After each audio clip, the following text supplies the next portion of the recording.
Ya, halo semua, jumpa lagi di sini dengan gua Haris Manorek di Indonesian Podcast. Apa kabar kalian semua yang sedang mendengarkannya? Apa kabar kalian semua? Gua harap semua kabar kalian baik-baik saja dan selamat pagi, siang, sore, dan malam bagi yang mendengarkannya. Dan kali ini kita akan membahas tentang Ikigai, rahasia orang Jepang yang memiliki hidup bahagia dan sejahtera. Tentunya kita semua mau kan memiliki hidup yang bahagia dan sejahtera. Kok gue kayak bapak-bapak yang lagi nasihatin anaknya ya kalau ngomongin soal ini. BTW gue mau minta maaf kalau suara gue agak slow gitu karena gue recordnya jam 2 subuh. Karena nggak tahu kenapa gue sibuk banget akhir-akhir ini, sehingga agak sulit bagi gue untuk menemukan waktu luang. Apalagi sekarang ini kan gue lagi menghadapi ujian tengah semester dan juga begitu banyak kegiatan-kegiatan organisasi yang harus gue lakukan, belum lagi pekerjaan gue. Jadi gue agak sibuk, bahkan sekedar untuk melakukan me time aja gue merasa agak kekurangan waktu ya. Tapi BTW kita langsung lanjut aja. Ikigai ini pertama kali gue temukan ketika gue menonton seminar Bukalapak yang tentang bagaimana kita berinvestasi. Di situ si pembawa materinya tuh dia ngomong satu kata, dia punya Ikigai sebagai rahasianya. Nah, gue langsung penasaran tuh, apa sebenarnya Ikigai ini? Dan setelah gue mencari tahu, ternyata Ikigai ini yang artinya Iki dari katanya yang artinya hidup, dan Gai artinya nilai. Jadi bisa gue kategorikan atau gue tangkap sebagai alasan kita untuk hidup. Alasan lo bangun tiap hari untuk melakukan apa, alasan lo untuk memperjuangkan sesuatu itu untuk apa, dan lain sebagainya. Konsep Ikigai ini telah dijalani oleh sebagian besar masyarakat Jepang. Masyarakat Jepang percaya dengan menemukan Ikigai dalam hidup mereka, maka mereka semakin menemukan makna dalam kehidupan, dan hal ini membuat sebagian besar orang Jepang memiliki angka harapan hidup yang tinggi.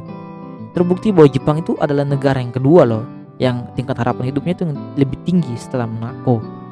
Makanya di Jepang itu orang-orang yang bahkan sudah tua itu masih memberikan dampak bagi dunia, bagi lingkungan sekitarnya. Berbeda kan dengan kalau kita bisa lihat di daerah kita itu kan orang kalau udah tua ya itu pasti lebih memilih untuk meluangkan waktunya untuk menikmati masa tuanya, mungkin dengan keluarganya atau dia mungkin sendiri. Tapi kalau di Jepang itu agak beda sih, orang tuanya mereka masih produktif loh di usia yang setua itu. Dan juga setelah kita memahami tentang Ikigai ini, kita bisa mengingat bahwa atau mengetahui bahwa orang-orang yang mempunyai Ikigai atau menerapkan Ikigai dalam hidup mereka itu punya alasan mengapa mereka harus bangun tiap hari, mengapa mereka harus memperjuangkan sesuatu, atau mengapa mereka memiliki harapan. Karena kan kita bisa lihat ya sekarang ini orang-orang, gue bisa bilang Ikigai ini sebagai tujuan hidup sih. Karena kan orang-orang kalau kita lihat sekarang, orang-orang nggak punya tujuan hidup itu kayak hampa dan sepi. Kita bisa lihat orang-orang yang kadang-kadang mereka itu pagi sampai sore kerja, terus pulangnya itu istirahat, terus besoknya kerja lagi, terus istirahat.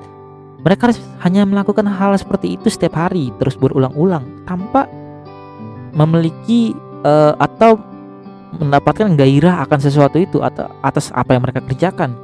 Ketika kita udah menemukan tujuan hidup kita, maka kita lebih bergairah lagi.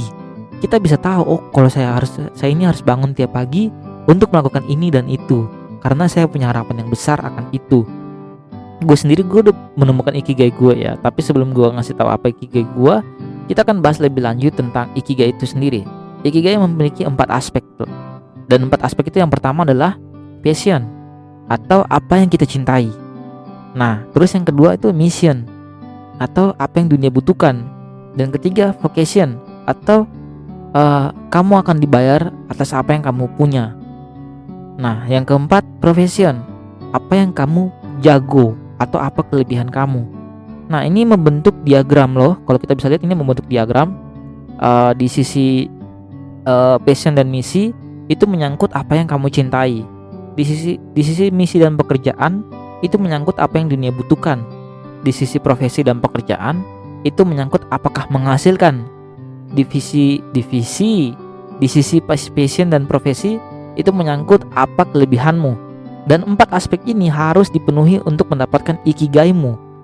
karena nggak bisa kurang satu aja. Ketika kamu hanya mempunyai ketika kamu misalkan kamu hanya mempunyai passion dan misi, maka kamu akan bahagia untuk menjalani apa yang kamu sukai, dan kamu mempunyai misi untuk melakukan itu, tapi kamu nggak punya uang karena itu hanya menjadi passion kamu.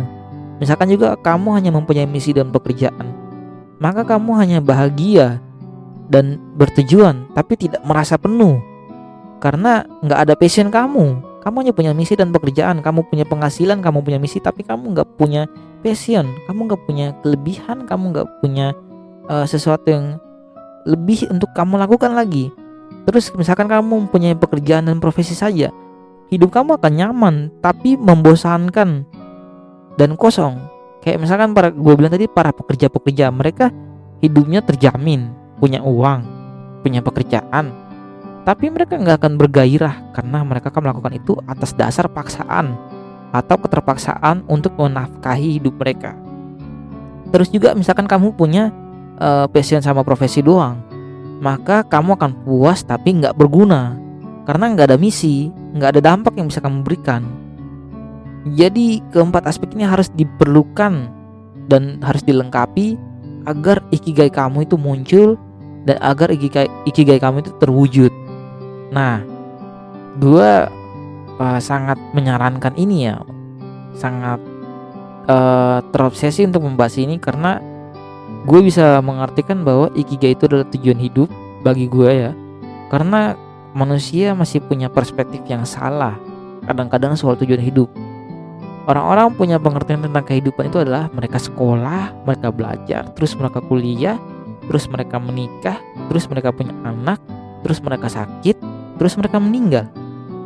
Bagi gue gak punya pemikiran yang tentang itu ya soal kehidupan. Bagi gue ketika gue hidup, maka gue harus menghasilkan sebuah karya, maka gue punya tujuan, maka gue punya sesuatu yang harus dilakukan, maka gue harus membuat karya. Bukan artinya gue harus hidup untuk mengikuti arus, bukan gue hidup itu sekedar hidup aja, nggak punya makna, enggak ya. Terus gue akan mengambil salah satu contoh orang-orang yang menemukan ikigainya. Mungkin yang pertama gue akan mengambil YouTuber favorit gue dan satunya lagi teman gue. YouTuber favorit gue itu Chandra Liao. Gue bisa lihat ketika dia bisa menemukan ikigainya, yaitu dunia sinematografinya. Dia punya kelebihan di bidang sinematografi dan dia punya misi untuk membuat karya dari situ, dan dia juga menjadikan itu sebagai profesi dan pekerjaannya. Jadi dia punya sesuatu yang dicintai, dia punya kelebihan di situ, dan dia punya apa yang dunia butuhkan, dan dia juga dibayar untuk itu, dan dia sangat bahagia melakukan itu. Gue bisa bilang itu ikigainya. Gue bisa menjadi contoh temen gue juga, dia adalah orang yang jago banget di public speaking. Dia sangat suka untuk berbicara dan dia juga punya kelebihan di situ. Terus dia juga punya misi nih, untuk apa kelebihannya ini, apa yang bisa dia lakukan dengan kelebihannya ini. Tetapi juga itu bisa jadi pekerjaannya dan dia dibayar untuk itu. Gue bisa bilang itu ikigainya dan dia sangat bersemangat untuk melakukan itu tiap hari. Dan gue bisa lihat dia sangat bekerja keras untuk itu karena dia memang mencintainya. Dan apakah gue menemukan ikigai gue? Ya jelas gue udah menemukan ikigai gue. Ikigai gue adalah segala hal yang berbau tentang teknologi. Gue sangat cinta banget sama teknologi. Segala hal yang berkembang atau terupdate tentang teknologi itu gue sangat cinta. Gue sangat suka video, gue sangat suka bikin video, gue sangat suka foto orang, gue sangat suka untuk belajar tentang teknologi dan lain sebagainya. Karena bagi gue itu sangat bermanfaat. Dan apakah gue dibayar untuk itu? Ya jelas gue dibayar. Di dunia ini sekarang ini yang sedang dalam keadaan pandemi, sekarang rata-rata orang itu atau hampir semua mau tidak mau ya terpaksa melakukan pekerjaannya lewat internet. Dan tentunya di sini gue sangat berperan penting karena gue dibayar untuk melakukan desain untuk poster, pamflet, untuk buat video dan lain sebagainya. Gue dibayar karena dunia butuh itu sekarang, dunia butuh skill itu, dan gue tentu saja, gue kan orangnya suka bikin video tuh. Ya tentu saja gue senang untuk melakukan hal itu. Dan itu yang bisa gue bagikan tentang ikigai. Gue lupa ya, gue belum kasih tahu lo cara untuk menemukan ikigai lo. Caranya simple, satu aja. Lu eksplorasi diri lo. Coba segala hal yang bisa lo cobain, dan akhirnya lo akan menemukan ikigai lo. Karena kalau lo nggak pernah mau mencoba, maka lo nggak akan pernah menemukan apa sih ikigai lo yang ada dalam diri lo. Dan itu aja yang bisa gue sampein. Gue Haris Menorek. Maaf jika ada salah kata. Salam pamit.